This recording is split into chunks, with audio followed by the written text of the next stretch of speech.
Welcome to The Explainer. Today, we're diving into a really fascinating 1983 address by Reverend Moon. It kicks off with something super familiar, a birthday, but then uses that simple idea to build this powerful and honestly pretty surprising argument about our ultimate purpose. So let's unpack how he gets there.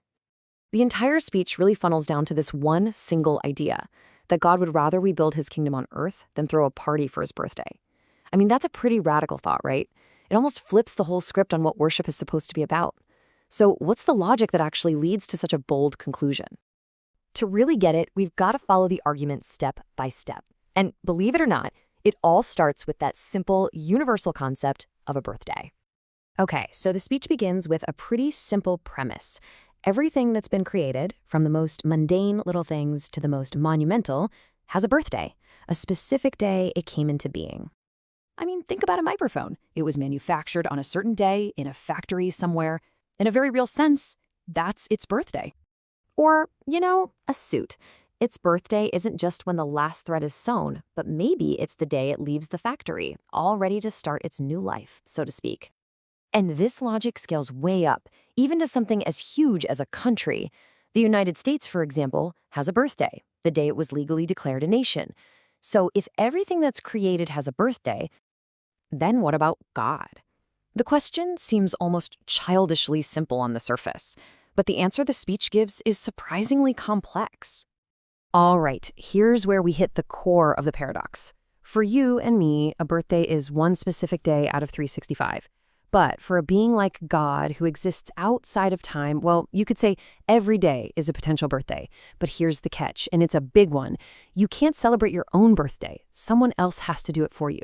So if no one in all of creation has ever truly stepped up to initiate that celebration, has God's birthday ever really happened? Now, to solve this problem of who can celebrate God's birthday, the logic takes a really sharp, unexpected turn. The speech starts talking about a human trait we usually see as a negative, ambition, or to put it more bluntly, greed. Now, that is a deliberately provocative thing to say, right? Calling God greedy sounds almost blasphemous. But the point isn't that God is selfish. The point is to make us completely rethink what desire is and what it can be used for. Say, it's all about the motivation. This idea of divine ambition isn't about hoarding stuff for yourself. It's the complete opposite. It's this incredible desire to gain the whole world for the sole purpose of then turning around and giving it all away to the ones you love.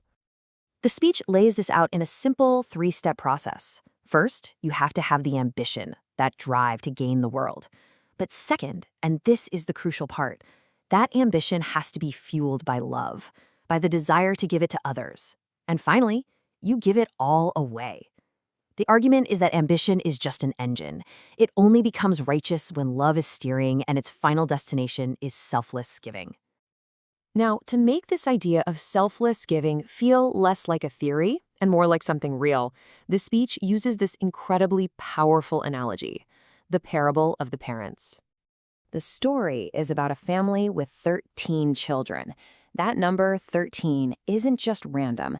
It's meant to represent a life of almost unimaginable work, of constant sacrifice and giving from the parents.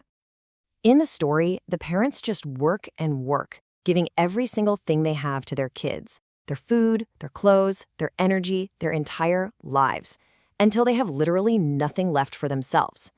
And the image used is this really stark one of them sitting there with nothing left but their underwear.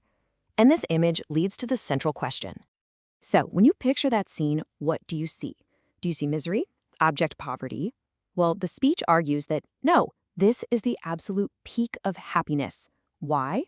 Because in the act of giving everything away, the parents have achieved this perfect, sacrificial love that has created total unity in their family. Okay, so here's where it all comes together. The paradox of God's birthday, this radical idea of divine ambition, and the true joy found in sacrificial love. All these threads converge into one single, crystal clear mission. To describe the ideal follower in this mission, the speech uses another really intense metaphor, a heavenly hunting dog. Think about it. A loyal hunting dog works tirelessly, endures hardship, and doesn't keep the prize for itself. It brings every victory back as an offering to its master. That's the picture being painted here. with God as the master. And this brings us full circle, right back to that quote we started with. This is the ultimate logic. A real celebration can't just happen out of nowhere. Step 1, build the kingdom, create the gift. Step 2, gather the people, the family of that kingdom. And only then, as a final step, can everyone come together as a universal family and truly celebrate God's birthday. And this whole mission, this new focus on building before celebrating, is given a name: the birth of a new Providence. It's framed as a fundamental shift in gears, a whole new chapter in how humanity relates to God. So when all is said and done, this 1983 address takes us on this wild, logical ride to get us to rethink our priorities. And it leaves us with this final question, one that brings this grand theological argument right back down to our own lives. It asks us, what is the connection between our own personal ambitions, our own drives, and a cause that's bigger than ourselves?